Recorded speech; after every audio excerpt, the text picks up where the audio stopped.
Agnès. J'invite maintenant à prendre la parole François Billot de Lopner, qui est président de la Fondation de services politiques et de liberté politique. Cette fondation intervient à toutes les élections présidentielles et législatives pour donner un éclairage aux électeurs sous l'angle du bien commun. C'est lui aussi, d'une certaine manière, même s'il nous vient de Paris, le local de l'État, puisqu'après avoir fait sciences politiques, il a étudié à l'UM Lyon, qui se trouve pas très loin d'ici. Je lui laisse la parole. François Billot de Lopner. Merci beaucoup. Chers amis, je suis d'abord très heureux et très fier d'être parmi vous ce soir. Et je viens effectivement vous dévoiler, et c'est un scoop, un travail que nous avons fait, qui est fini maintenant, que nous avons démarré il y a presque un an, qui est la notation des candidats à la présidence de la République. Alors, les missions de la Fondation de services politiques, qui existe depuis 20 ans, c'est notamment, au moment des élections, d'apporter un éclairage très précis sur les candidats, sur leur programme, sur l'état des lieux général, pour essayer de donner un éclairage, tout simplement, aux électeurs et qu'ils votent, si possible, en toute connaissance de cause. Et donc, évidemment, vous avez compris que pour nous, 2007 est un moment tout à fait charnière, tout à fait clé. C'est peut-être, d'une certaine façon, ce sont peut-être les élections de la dernière chance. Alors, comment avons-nous procédé ? J'ai envoyé à toute la classe politique, mais notamment aux candidats, au printemps dernier, un manifeste sous forme d'un petit livre de 20 mesures essentielles pour redresser le pays. Et ce manifeste s'appelait le manifeste de la dernière chance. J'ai ensuite rencontré les candidats à la primaire des Républicains et du Centre, ou à défaut des candidats eux-mêmes, leurs équipes. Et la main sur le cœur, tous les candidats m'ont dit, bien évidemment, nous vous renverrons notre copie signée mesure par mesure, car je demandais une signature sur chaque mesure, acceptée ou non. Et bien évidemment, personne n'a tenu sa promesse, puisque les promesses n'engagent que ceux qui les reçoivent, c'est bien connu. Cela dit, un candidat a tenu parole, c'est Jean-Frédéric Poisson.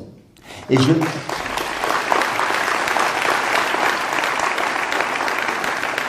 je crois vraiment que cette signature est très lourde de signification, parce que 6 candidats ont refusé de s'engager très clairement par écrit. Aurait-il des doutes sur leur programme ? En 2012, tous les candidats de droite et du centre avaient accepté de s'engager par écrit. Là, un seul l'a fait. Je trouve que le sens de sa signature est très fort. Alors, si vous voulez, vous allez me dire, oui, mais 20 mesures, en quoi sont-elles légitimes ? Pourquoi 20 mesures ? Pourquoi pas 40 ? Et puis en quoi vos 20 sont essentielles ? Alors simplement 3 petites remarques. Première remarque, c'est que ces mesures ont été validées par de grands experts politiques, économiques, sociaux, moraux, culturels. Donc ça n'est pas un manifeste qui est tombé du ciel. On s'est vraiment appuyé sur des expertises extrêmement solides. Deuxièmement, la très grande majorité de ces mesures sont plébiscitées par les Français. Donc à partir du moment où les experts pensent que ce sont de bonnes mesures et où les sondages plébiscitent ces mesures, on peut imaginer que ce sont de bonnes mesures. Bon. Nous verrons tout à l'heure ce qu'en pensent les candidats. Et puis, troisième chose, c'est que finalement, c'est un peu un baromètre. C'est-à-dire que quand vous regardez un baromètre qui affiche un temps variable, si vous avez 3 personnes devant le baromètre, il y en a un qui peut dire « c'est variable, c'est embêtant, je voulais aller à la plage, ça me gâche ma journée ». Et puis l'autre pourra dire « moi, c'est parfait parce que je travaille toute la journée, ça m'arrange ». Et puis le troisième dira peut-être « moi, je veux faire des courses, formidable, je n'aurai pas trop chaud ».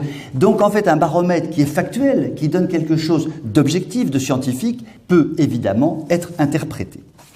Alors j'en arrive maintenant aux mesures proprement dites. Alors, et aux notations des candidats. Alors, avant de vous donner le palmarès des candidats et des notes, je voudrais simplement vous dire que nous avons classé les mesures en 3 grands morceaux. Morceau politique, morceau économique et social, et morceau moral et culturel. Parce que c'est vrai qu'on ne peut pas tout mélanger, et c'est peut-être plus simple d'y voir un peu clair avant d'avoir la moyenne générale de la classe.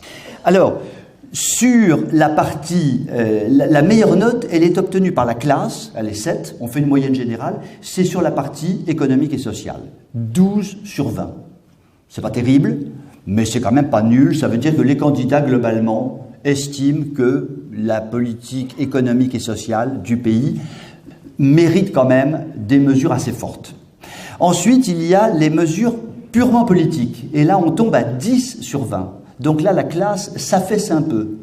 On peut se demander si les candidats à la primaire n'estimeraient pas que le fromage est finalement très confortable et que moins on y touche, mieux on se porte.